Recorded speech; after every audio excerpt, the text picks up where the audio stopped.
Okay, welcome to this session. Thanks very much for being here in this session about the networks of excellence. So what I'm going to do is I'm going to introduce to the speakers that we have today. So we have Paul Lukovic with us in person. He's working in DFKI and he's the coordinator of Humane AI. We have also Yanis Kompatsaris, coordinator of AI4 Media. That is another network of excellence. Well, he will say a few words more. We have Holger Hoos, that he's connected if he fixed the issue with the audio. He's leading Vision and also coordinator of the CSA, putting together or supporting the four networks of excellence that we have, ICD 48. We have also a person representative, I don't have the name, sorry, from Elise, Bernard, I think that if I'm correct. Welcome, and we have also Silke from that. She will say a few words about the great job that she's doing in if I'm correct, in Vision, Taylor, and Humane AI, leading the parts of industry. And finally, we have with us also Frederick Heinz, that he is leading Taylor, the network of excellence, talking about the trustworthy AI. So I'm going to give the floor first to Paul. So Paul, please, floor is yours. Take one of those. Yeah. Hello, welcome. Thank you very much for allowing me to be here. I want to say a few words about Humane AI, and I've been asked to talk about the specific instruments that we have as a matter of fostering collaboration, which are our micro projects. But first, if you think about Humane AI, so like all the networks, we're working on human-centric, trustworthy AI. The 3 points that differentiate us from the other project is that we focus really on the question, what does it take to make AI be a partner for humans, enhancing human capabilities and empowering people? The second point is that we really go beyond the interaction between individuals and AI towards the question, how does AI interact with society? And the question there is not just the social aspect in terms of how does it impact jobs and social coherence, but also the complex systems theoretical perspective of looking at socio-technical systems and how they develop as dynamic interconnected systems, and a strong ethical component including people from legal profession. So we have, for example, Milay Hildebrand, who is a lawyer, and just yesterday we were speaking with her and with Virginia and some people with the commission about the AI Act. And to do that, we have a unique interdisciplinary community. So about a third of our partners come from the human-computer interaction community, and maybe 20% or 30% also of social sciences, complex systems community. Now, and we have our unique micro-project concept that essentially aims to make sure that those different communities actually perform some tangible research work. So the question that we are facing in the beginning of the project, partially also seeing the experiences from other large projects, was we have 52 partners, limited budget, very diverse partners. We should network, we should connect.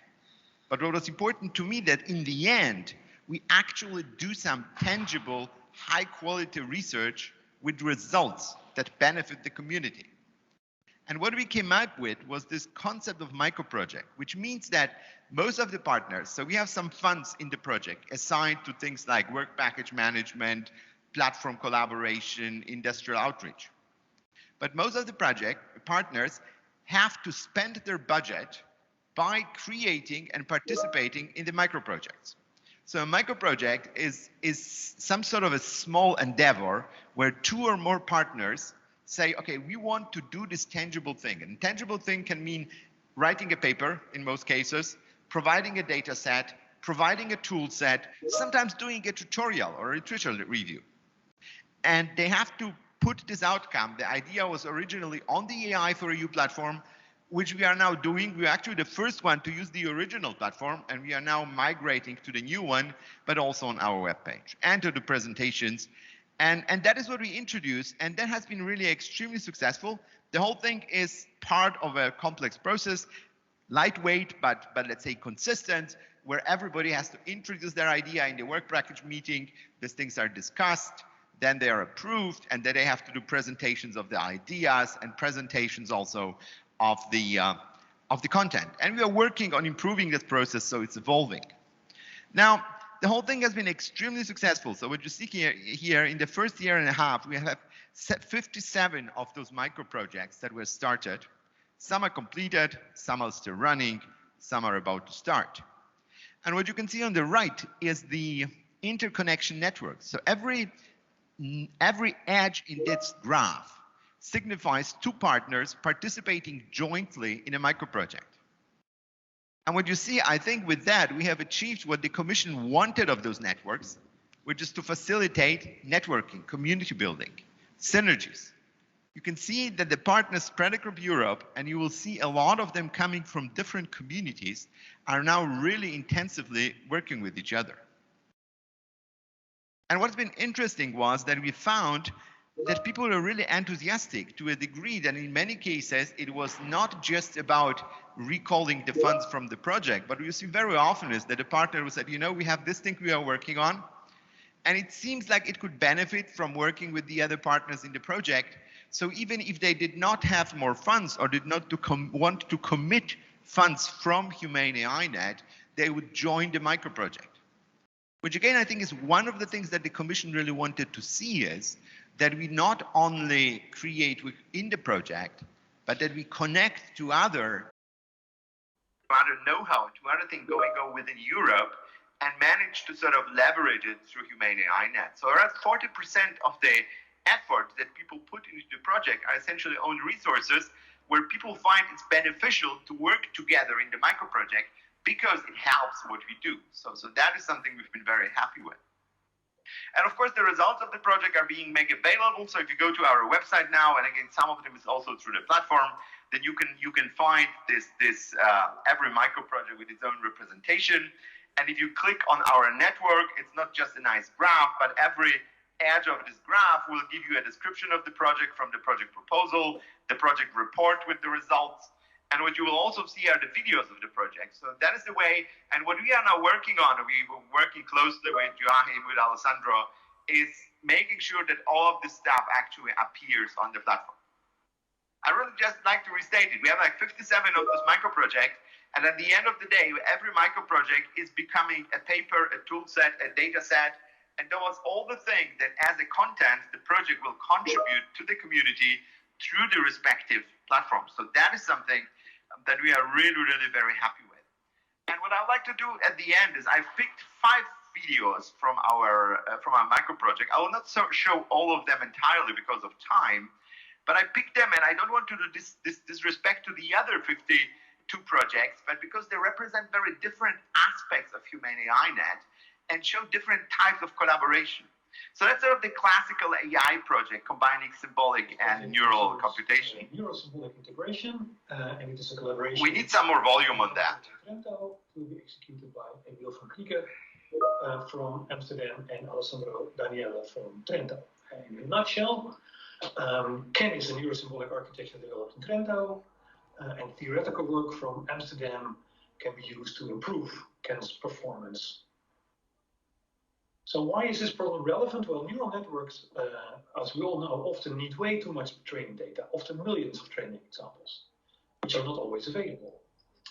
And the intuition is that by using background knowledge from a knowledge base, we will be able to train a neural network with many fewer training examples. So the slogan here is, you don't need to learn what you already know. So that was like the classical, let's say, AI basic research project devoted to the integration of symbolic and sub-symbolic AI. The next one is devoted to providing data sets. And what I'd like to point out here is the third participant in the micro project, which comes from FreeA University and actual lawyers. And the whole idea is that we don't just collect data sets, but involve legal people to help us better understand how to make sure that the data is compliant with Sussex, and together with our partner, Vito Fortes from the FKI, and again, we have a problem with volume. We present our micro project for creating a collection of dataset specifically tailored for human AI multimodal perception and modeling. We want to address the first problem in the creation of artificial intelligence models, the need of data, and more specifically, we're interested in data for human activity recognition. While there are several datasets in the community, not all of them are easy to access or have good and clear documentation and formats. Our goal is to increase the visibility of the existing datasets by creating and publishing them on the AI4EU platform. Also, we hope to improve the quality of future data collection by setting clear guidelines and examples. So, what have we done? We started by identifying good and rich datasets for human activity recognition. The first is the opportunity dataset. It is a well-established dataset of activity of daily living recorded with a multitude of wearable sensors. With this release, we will publish new anonymized videos. So essentially, this is about extending and publishing new data set, which is actually very key to the community, and again, doing this within a legal framework. The third project comes from the human-computer interaction part, but again, not pure human-computer interaction, but the interface between human-computer interaction and AI. Exploring the impact of agency on human-computer partnerships in Work Package 3 with INRIA, LMU Munich, University of Copenhagen, Freie University, and UMEU University. Understanding agency is key to creating effective human-computer partnerships where users control the interaction. Why is agency important? Well, humans risk being de-skilled by AI systems. The agency microproject will focus on defining agency from both the user and the system perspective and showing how both can share agency in a human-computer partnership.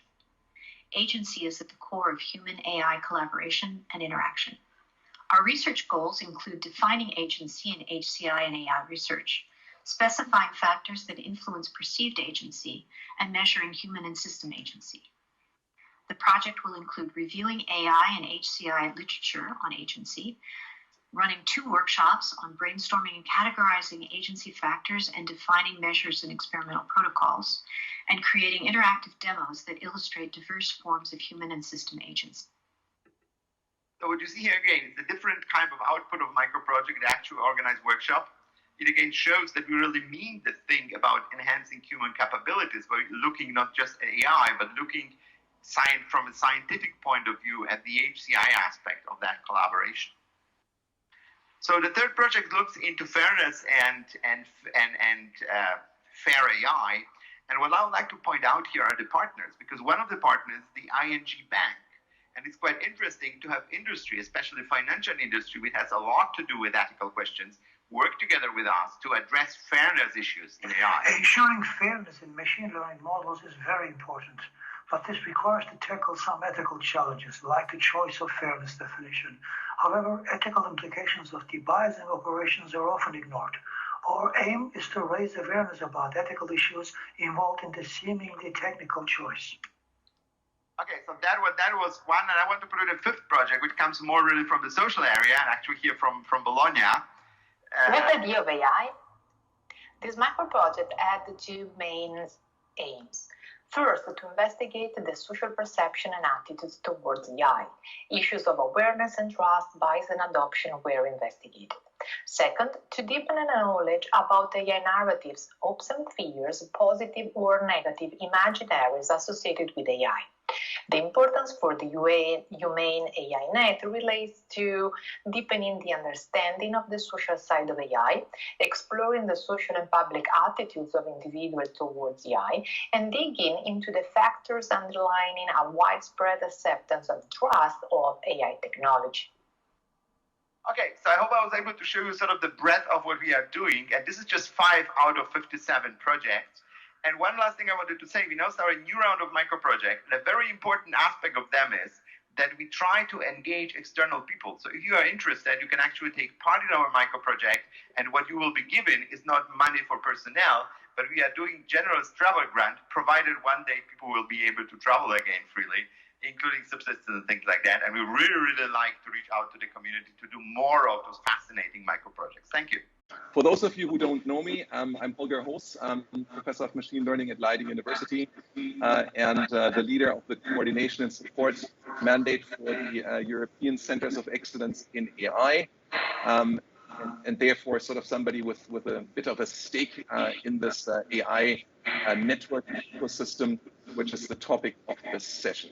So without further ado, let's switch over to the next presentation, which will be given by Fredrik Heinz, Associate Professor of Computer Science at Linköping University in Sweden and President of the Swedish AI Society. Fredrik is also the coordinator of the Taylor Network of Centers of Excellence. So Fredrik, if you could share your screen, that would be great. Thank you very much. The floor is yours. Thank you very much, Holger. So I will try to keep this short. I hope you can see the presentation. So basically, what I wanted to focus on here in this short presentation is really on this building networks and collaboration. So I represent Taylor, and what we want to do in Taylor is this actively bringing together communities, especially from the reasoning and learning, but also broader, into an academic industrial network with the vision and capability of developing scientific foundations for realizing the European vision of human-centered, trustworthy AI.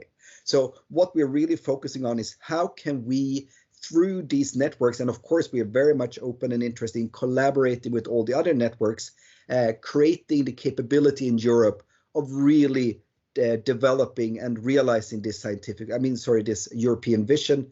And of course, I would strongly believe that in order to do this, there is a significant amount of research left to do before we actually can achieve this. So how are we then doing this? How are we boosting this capacity? So we have a core network of the AI research centers, which are the partners of the network, but we also have mechanisms for extending the network. So of course we have the kind of direct collaborations between the network, for example, as Silke will be talking about later on the theme development workshops. But we also have two mechanisms. One is the network members, where non-partners can kind of join the network as members.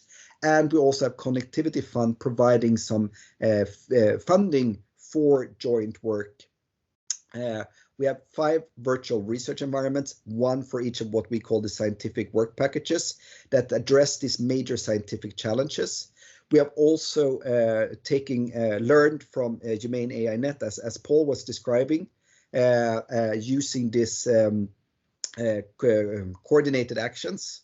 But we're also developing AI-based network collaboration tools. So again, we're developing tools which helps us do our research even better.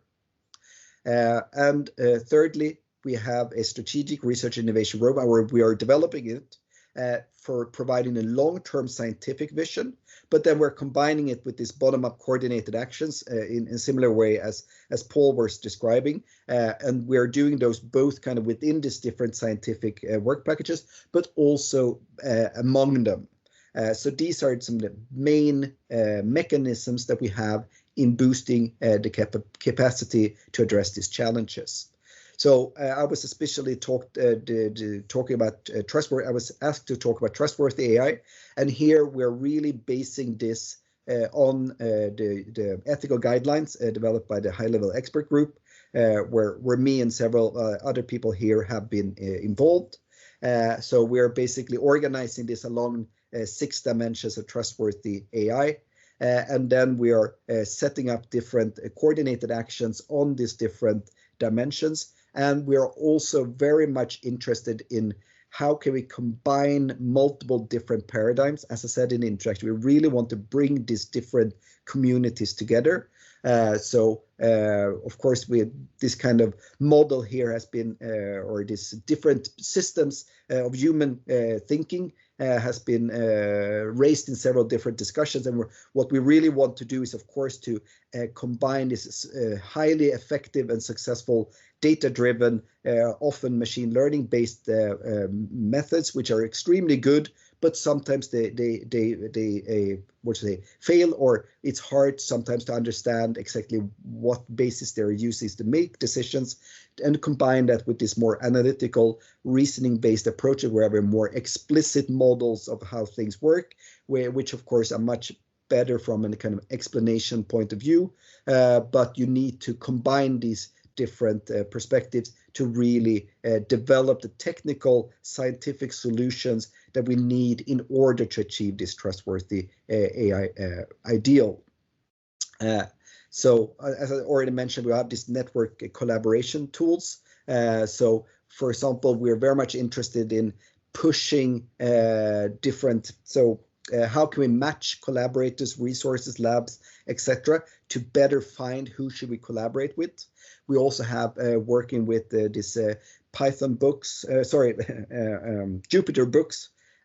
So how can we combine papers, tutorials, notebooks, slides into a unified format and simplify different forms of presentations as two concrete examples. And we're also working with AI for Media on IDA as another way of a network collaboration. And finally, we have this connectivity fund where we provide funding for non-Taylor partners to do joint research projects together with Taylor partners. And there are 3 calls every year.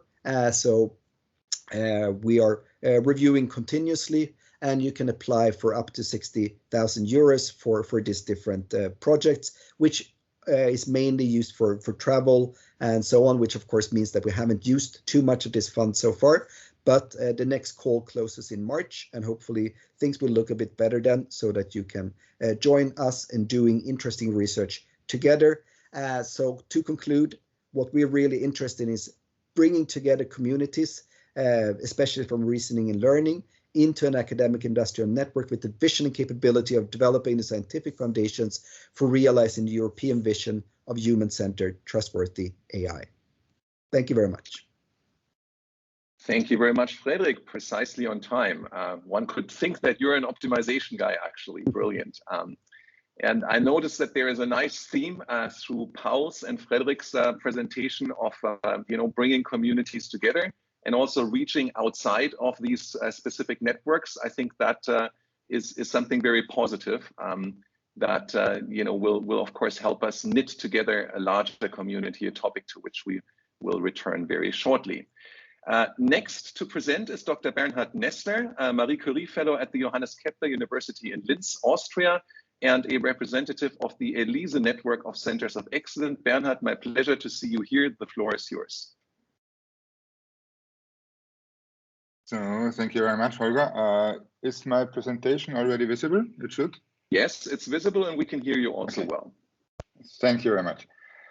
So it's my pleasure to give you a short overview over Elise and an introduction to what is behind it. And Holger said that I have to hurry up, so I'll hurry up. What is Elise's USP? So what is our unique selling point that we want to put forward? So Elise implements the Elise Vision. That means we should make it possible for the best basic research to be performed in Europe and to enable Europe to shape how machine learning and modern AI changes the world. The main points that we are achieving here, or that we are aiming for here, is excellence and outstanding excellent research in machine learning and around machine learning. Free basic research for that. We want to make that attractive to be here. So we want to attract talents, and we want that whole thing to be bottom-up directed and not top-down. The whole Elise project and the idea of Elise matches therefore the European Union's excellence-based distributed AI lighthouse concept. By the way, first point, why do we believe in excellent machine learning? If we look at world's best science, the 12 top venues for science is driven by, 4 of them are driven by excellent machine learning already. Among the 5 most cited publications in Nature of the last 5 years, 2 of them are driven by machine learning. Among the top publications in CVPR, which was not mainly machine learning years ago, all of them are, in the meantime, machine learning driven. So what we aim for is with the Elise project, to leverage the Elise benefits and advance the European goals within the Elise vision. So Elise was built on Elise, focus on excellence and talent, and grounded with every unit, with every single element of Elise and Elise in the local natural ecosystem where the unit resides. Elise, as a project, more or less implements the mechanisms for the collaboration within those elements that I mentioned. So the first point of these elements is the joint research programs in Elise and in Elise.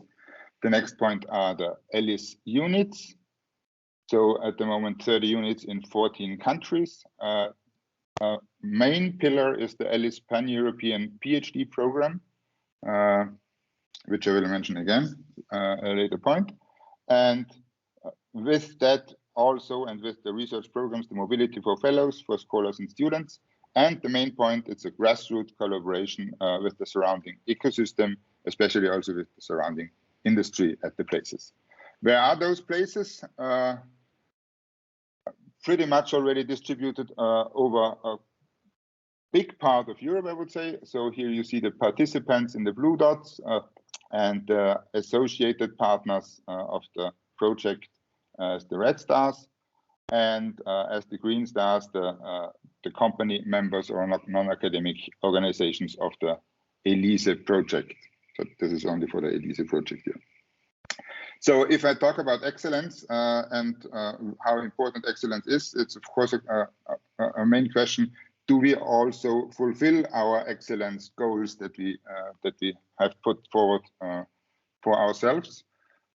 In order to judge about that, we could, for example, look out that 15 out of the 20 leading institutions in the computer science rankings in Europe are members or belong to Elise according to the 2020 rankings. So this sounds rather good.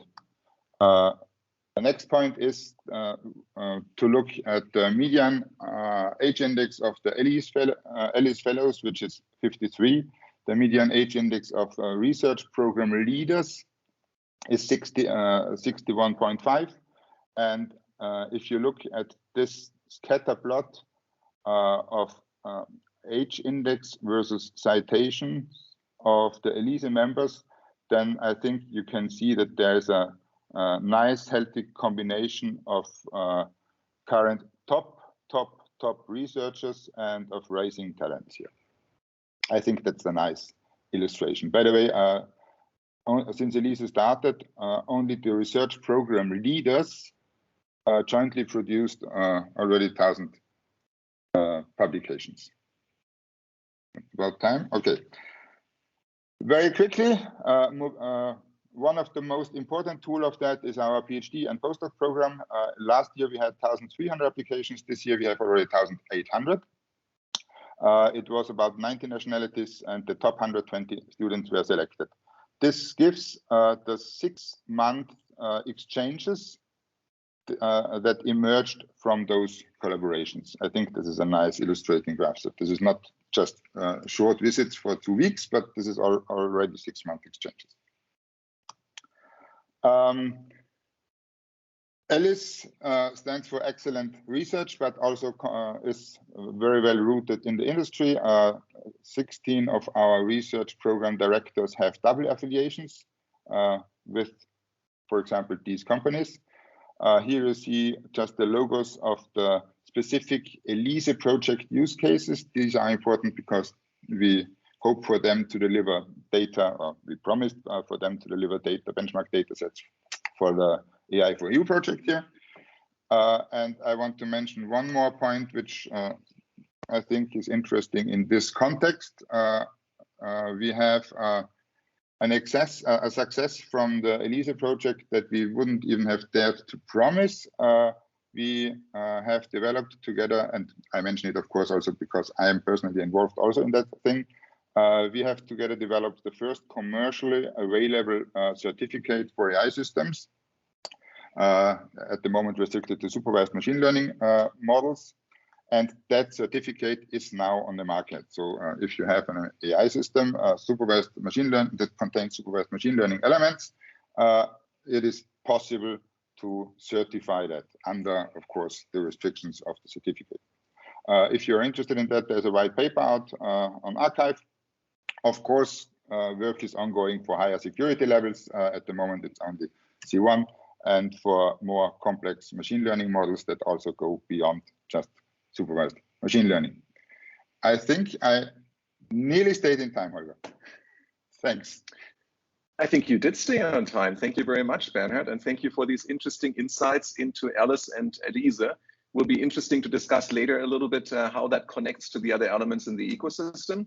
But before we get to discussions and questions, let's move on to Professor Yannis Kompatsiaris, who is the research director at CERT ITI, the head of the Multimedia Knowledge and Social Media Analytics Laboratory and deputy director of that institute. So that's, of course, in Greece. He also is the coordinator of the AI4Media Network of Centers of Excellence. Yannis, I'm very pleased to have you here. The floor is yours. Okay, thank you very much. Hi, Holger. Nice to see you again, and the rest of the presenters. Thank you for the invitation. And yes, I am going to present another ICT48 project, AI4Media.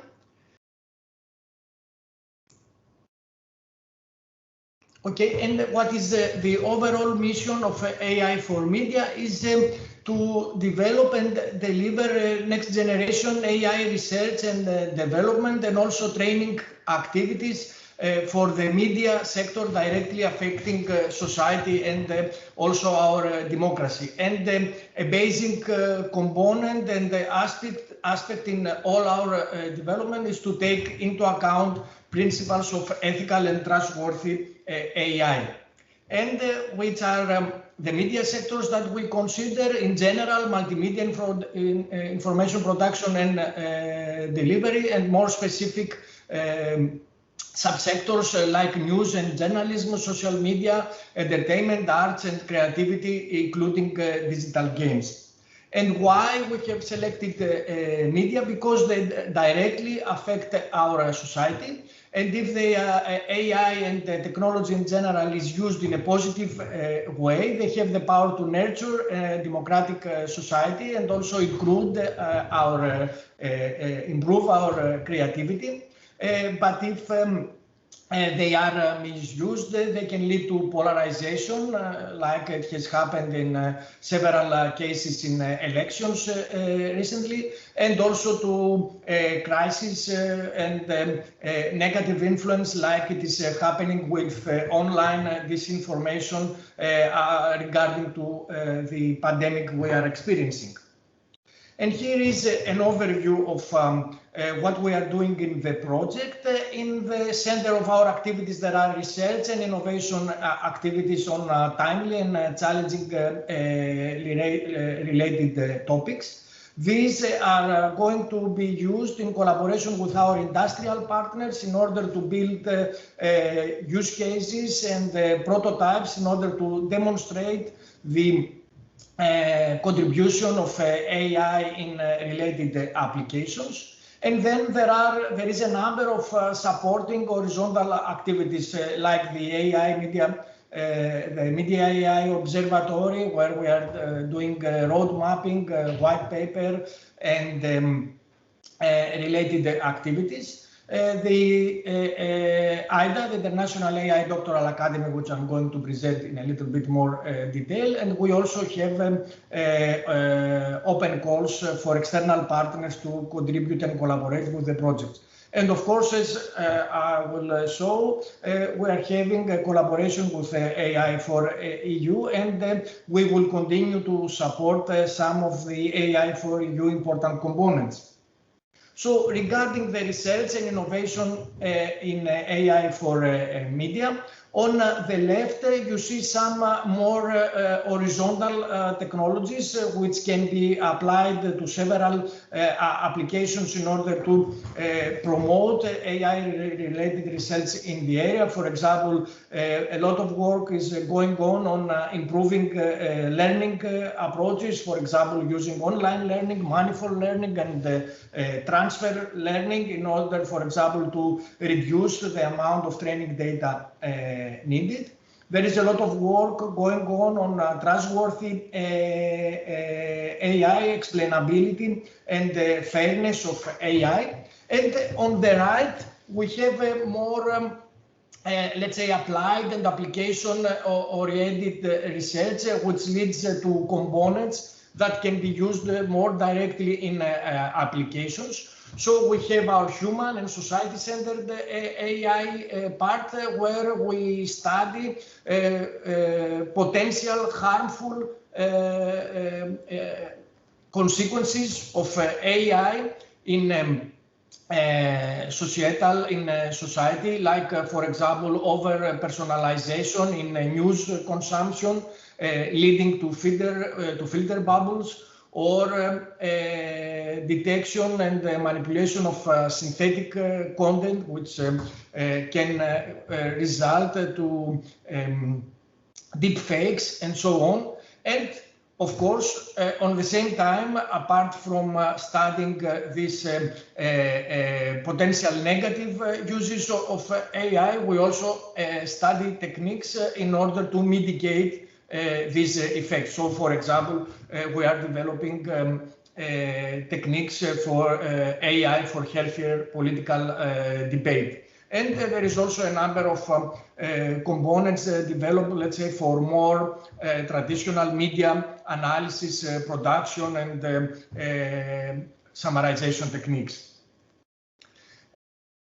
And apart from research and development in these parts, we are also, as mentioned, trying to collect the state of the art and to build roadmaps for these technologies. And here you can see a first version of a roadmap for AI in the media sector that is currently going on. And there has been a number of open workshops on these topics, and they were open for participation to additional partners, and the recordings are now publicly available on YouTube. So this is one of our activities to reach the community and involve more partners. One important activity for the project is the Artificial Intelligence Doctoral Academy, also known as AIDA. It was initiated by AI4Media, but founded by all 5 ICT48 projects. It currently has 53 universities in Europe as founding members, and these numbers is constantly increased. It is, let's say, an umbrella of educational resources related to AI, and currently it already includes 3 curricula on AI core, AI and media, AI on and society, and there are 63 courses already, and there is also a number of related activities, like a very successful series of the AI Excellent Lecture series and related workshops and so on. And we have been collaborating with AI4EU and the AI on Demand platform. There are resources to be published there, but I think quite relevant to this workshop and very important is that 2 aspects of AI4EU will be part of AI4Media in the near future to continue their work there and to support these activities. One will be the AI4EU experiments part, and also the quite well-known AI4EU Cafe, which will be now run under AI4Media and will be renamed to a similar AI Cafe name. And as I told you, there is a number of use cases where all these technologies in collaboration with industrial partners are integrated in order to produce prototypes, applications, and so on. And we have a number of outreaching and networking activities. One of them is our open calls in order to fund additional projects, and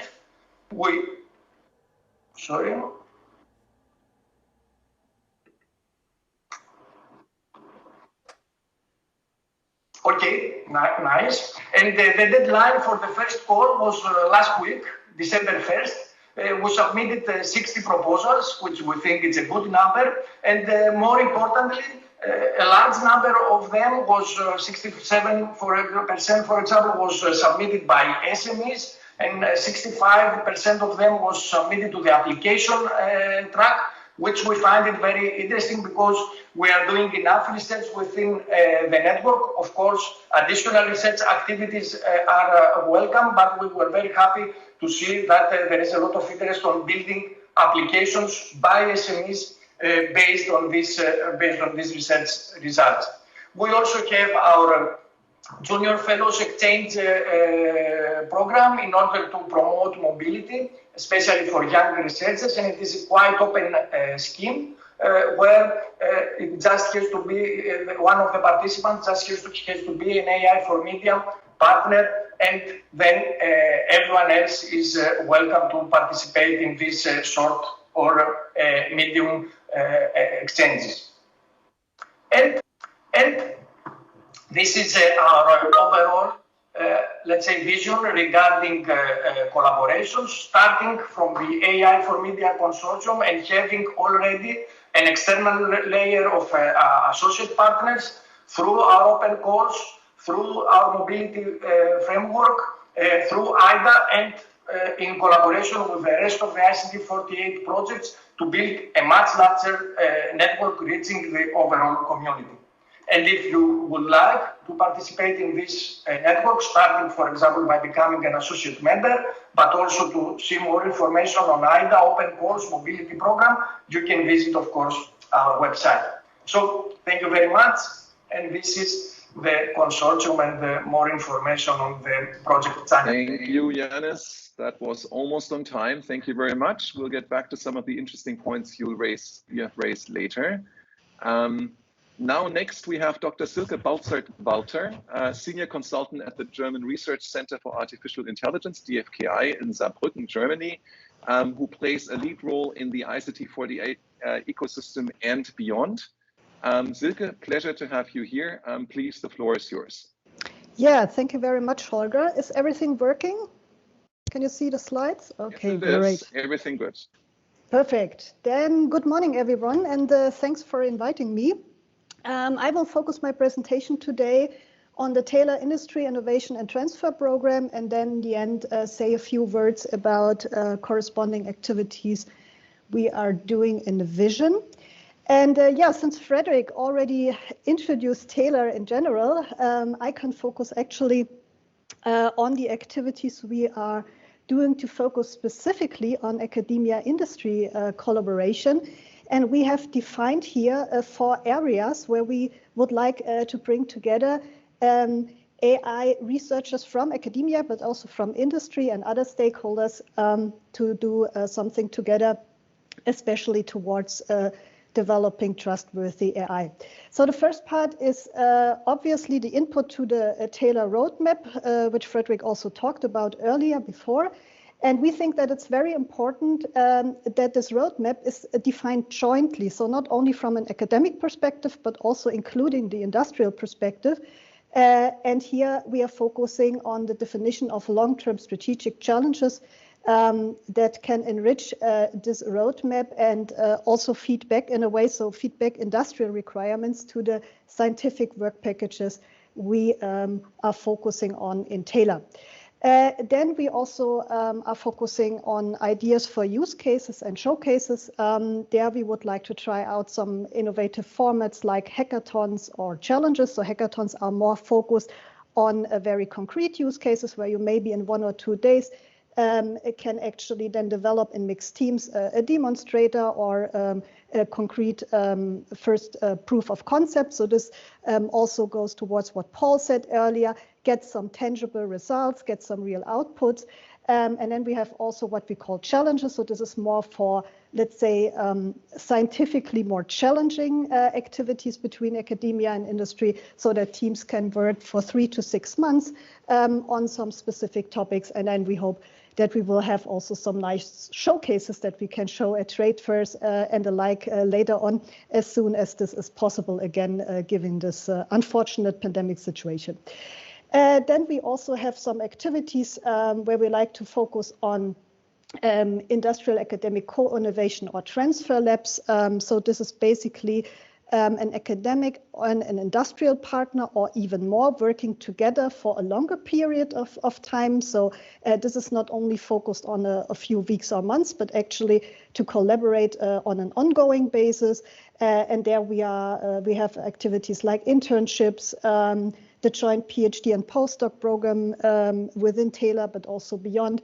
And as I said, the objective is to form strategic partnerships. And then last but not least, we also have this networking activities beyond the Taylor network towards the European Digital Innovation Hubs, the Connectivity Fund, Frederick already mentioned. And we are also looking actively for opportunities of new projects. What I would like to focus on now is what is one innovative format that we have here, what we call the theme development workshops. This format was initially developed in CLAIRE, and we executed some of these workshops very successfully within CLAIRE. And then we brought it to the ICT48 networks in order to adapt it to the specific requirements of academia-industry collaboration in different sectors. And what was very successful for us, so initially we only defined this within Taylor and within Vision. And then after 3 months we were in the project, we actually found out that there is a huge interest in this format. And so we also agreed then with Paul and Humane AI and others to actually organize a series of joint theme development workshops within these ICT48 networks, and also inviting people from beyond the networks to jointly define a strategic AI research and innovation roadmap for a particular industry sector or relevant societal topics. So this is the main objective of such a theme development workshop.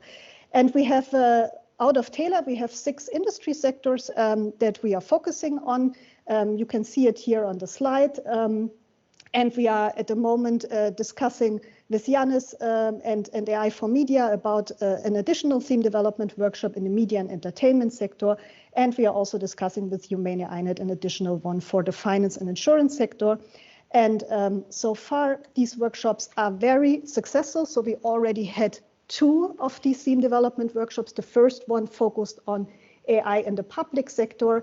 There we discussed with more than 50 participants from 12 countries about different topics like urban mobility, for example, or the next generation of public services. And if you are interested to see one of the outcomes of such a theme development workshop, please go to the Taylor website and download the final report. I think this gives a pretty good overview about what we are doing there. And we will now take these results and further develop it within the networks, but also beyond.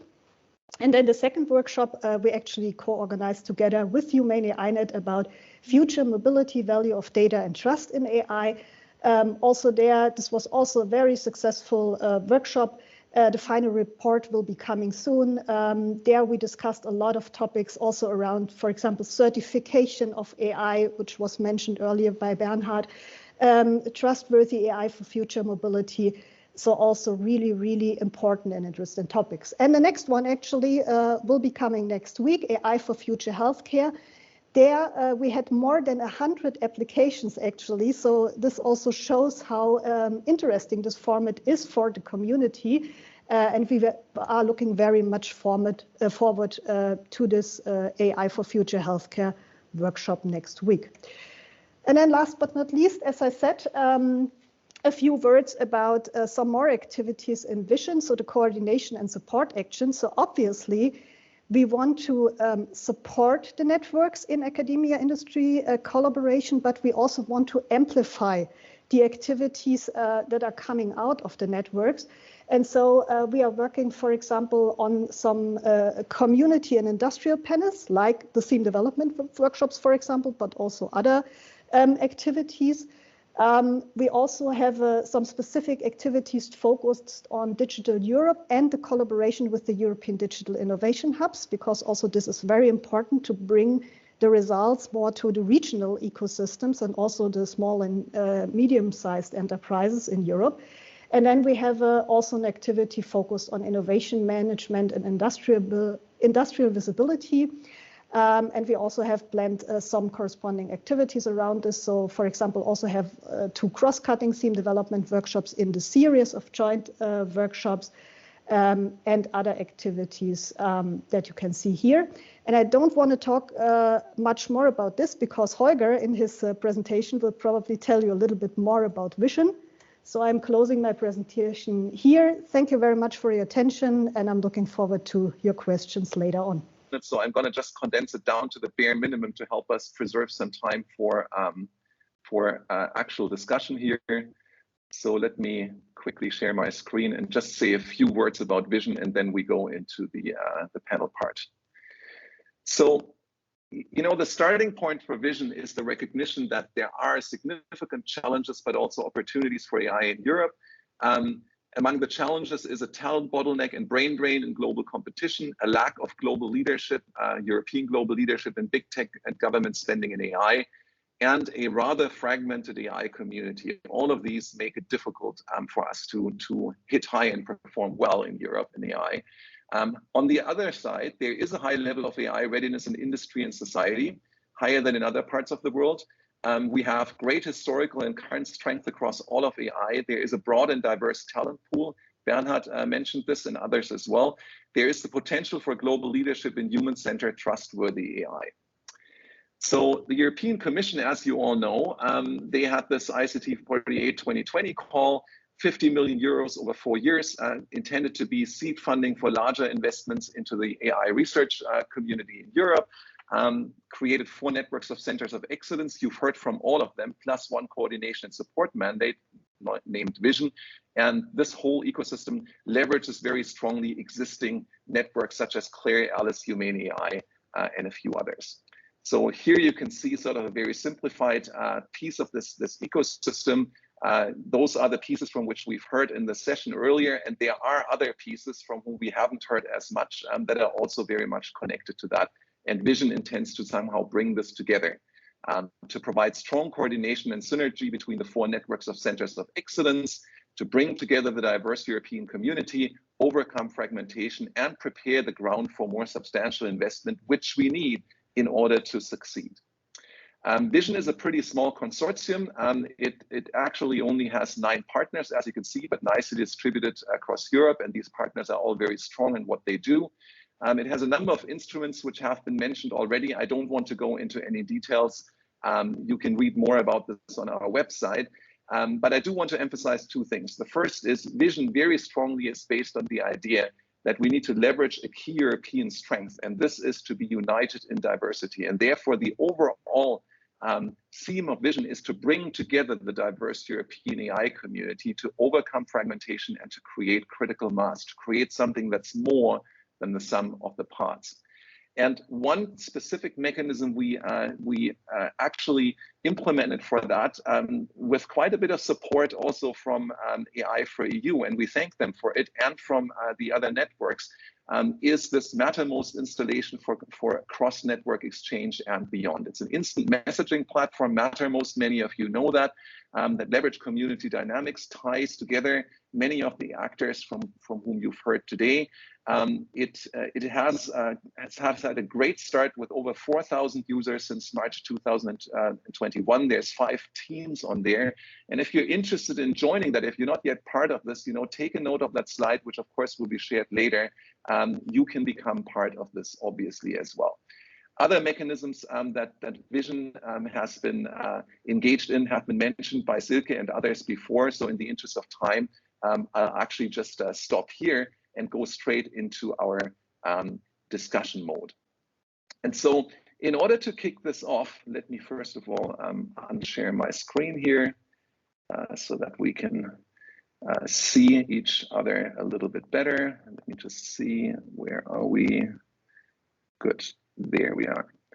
So again, thanks to everyone for being on this panel. The first thing that I'd like to ask each of you, and we'll actually start with Bernhard because he was the only one who didn't make it as clear in his presentation perhaps, and so therefore I'd like to give him specifically the chance to comment on this, is, in what you're doing, of course, all of you, it's very strong, there's no question. But to which extent and through which concrete mechanisms do you think are you actually helping to overcome this key problem that we have, which is fragmentation, which is that there is not just one mechanism, but in the typical European fashion, many mechanisms. So Bernhard, just the one key thing that from your perspective, you're involved in doing that helps us overcome this fragmentation. First of all, I have a very nasty flickering in all videos. Is this for everybody or only for me? Not for me. I'm not sure. Could Okay. be on your side. Really sorry nasty. that this is the case. We can hear you very well. We can see you very well. So maybe we can live with it. I'm not sure. I have to ask, which fragmentation do you now mean? I mean, there are many possibilities to interpret that now. I'm really not understanding what you mean. The four networks or the fragmentation between the technologies? Which fragmentation you're talking about? I think this fragmentation exists on many levels, right? One thing I could mention is that there is no way that the community really comes together as a whole and pushes towards the same goal, and that's the same for everything that the EU does, of course, right? That's very typical, but that is very different from this fragmentation, the US and China.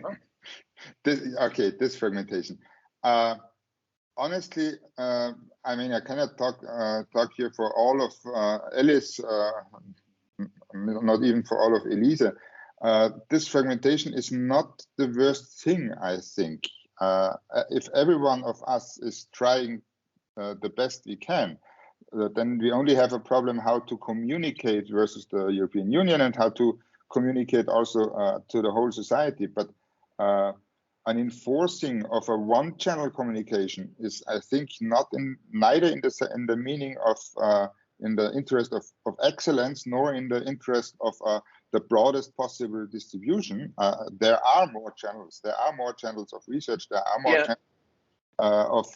Sorry for jumping in, but I think you're taking this in the direction that I really didn't mean. So let's be more concrete. Everybody else around the table has highlighted mechanisms that sort of connect their activities and networks to the other networks. I think you haven't done so. I'm sure there are things that this is what you mean. That actually helps to knit together these communities that are organized in the networks and beyond. So if you could highlight just one thing that you think is worth talking about, I mean, that Elise is doing there, that would be great. Sure. I mean, first of all, of course, there exist in many units just collaborations where so units of Elise, where members of Elise units are also members of other of the four projects. So this is more or less connection on the lowest level, and this is I think also the probably most successful, to just have the same people in the different directions, in the different models. We are together participating in ADRA, for example, as you, Holger, of course, know very well. We are, for example, for the AI4EU project now. Thanks, Holger, for the help. I didn't just understand what you meant before. For the collaboration with the AI4EU, we provide a number of use cases which should then transport the value, the data, benchmark data sets that are created by industries into the database of AI4EU. And okay, great. Example, sorry about that. Let's leave it here, just so that others have a chance to. We'll get back to you. One last point. Let me one last point. What I know is Elise would very much appreciate if we could sit together and talk about a common strategic research agenda over the four projects of ICT 48 together, of course, with Vision. That, I think, would be one of the most beneficial things. There's good news that this is something that Vision is, of course, in the process of preparing. Your project managers have already been invited to a meeting, right? So this is well on our way. Brilliant. Thanks a lot for these clarifications, Bernhard. This is really good. The others have, I think, all covered these aspects a little bit in their presentation, so I don't want to be redundant, right? So for them, it's going to be a different question, which Bernhard, you can then at the end answer as well if everybody is efficient. And we're going to go in reverse order. So we're going to start now with Silke. So Silke, what do you think is the one thing that can and should be done to further increase cohesion beyond all the things that you've heard, now including from Bernhard? And please keep it very brief so that everybody has a chance to say their one thing. I don't think I can contribute something new. I really think that these roadmap activities are one really important thing. So I would say, from my point of view, let's sit together and see what we can do together regarding these roadmap activities. Very good. Yanis. I agree that roadmap activities can be a very good point for joint collaboration, but I would like to point out that I think collaboration can happen very efficiently also if we follow a bottom-up approach and a small-scale collaboration approach. So identifying relevant work in other projects and in other networks, and then formulating small-scale teams to work towards a common objective, like the micro projects presented. I think this is also a good way for collaboration on top on having this, let's say, more high-level collaboration in overall road mapping and so on, which I think might be very challenging to very good. Thank you. Put all this together. So we shouldn't forget the other way around. Absolutely, good point. Frederick, you're next. Anything other than what we've heard already that you think can and should be done? So I mean, I do think the things that I've said are probably the key, but the foundation. But I really think what we need to do is actually meet and discuss. I really think we would need an in-person event where people from all the networks can actually meet and discuss, because I mean, sometimes you get the impression that there is a lot of differences. My experience is that that's not the case. There's much more similarities among us than differences. And if we just can sit down together, I'm sure we will find many interesting projects and major challenges that we can work on together going forward. Thank you. Excellent point, that one as well. Of course, you know, I think we all would have very much liked to sit together, for example, today, right? Paul is the only one who was brave enough to actually make it over there to Bologna. Good for you, Paul, by the way. My hope is very much that next year we can have a big event that brings all of us together. Couldn't agree more that this actually is the basis for many good things. So, Paul, in this round, last but certainly not least, I'm sure you have additional ideas beyond what has already been said, no? I think it aligns with it. I think coherence is not about institutional structures or platforms. It is about people working together on scientific problems and talking together about science and visions. And that's why we do micro projects. And I think we would need structures by which really you can have concrete, small person-to-person scientific collaboration between the networks. That would make out the community. Indeed, and I think that all goes in a very similar direction, right? Meaning connecting people better together, right? And I would point out that in some sense, this is also what has precipitated so far the success of the European Union as a construct, right? Relationships, bilateral relationships, and relationships to a large extent at the personal level. Good. Well, that was super efficient, guys. We do have a few more minutes left, so let's see whether we can do one more round, huh? And the one round is, you know, other than the pandemic and the difficulty of not being able to sit together, what do you actually think is the main challenge that we currently face? The one thing that we need to really overcome. I mean, for me, it is this fragmentation, and what I guess, you know, listening to you all, what I mean by that is the not talking enough together, really, right? It can really be boiled down to that, which is why I'm so happy that Vision created, together with other players, this platform where at least virtually we can connect a little bit better at a low level. But of course, more needs to be done. So now we're going to start with Paul. Sort of your one sentence thing. What's the one thing that stands in our way and that we need to overcome? AI in Europe, the main problem is that in Europe, there's no big AI company like we have in the US, right? Okay. No big AI champion. That is, of course, an issue. Frederick?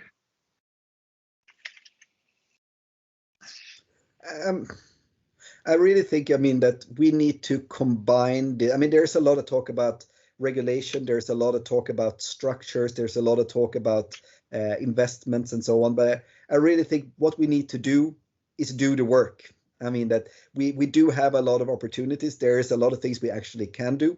We have to do it while also, of course, pushing this more broader mechanisms. So I would say that, yeah, get the work done and then show that we can do more, and therefore we deserve, or that there is point in, for example, increasing funding or investing more and so on, and lead the way by doing.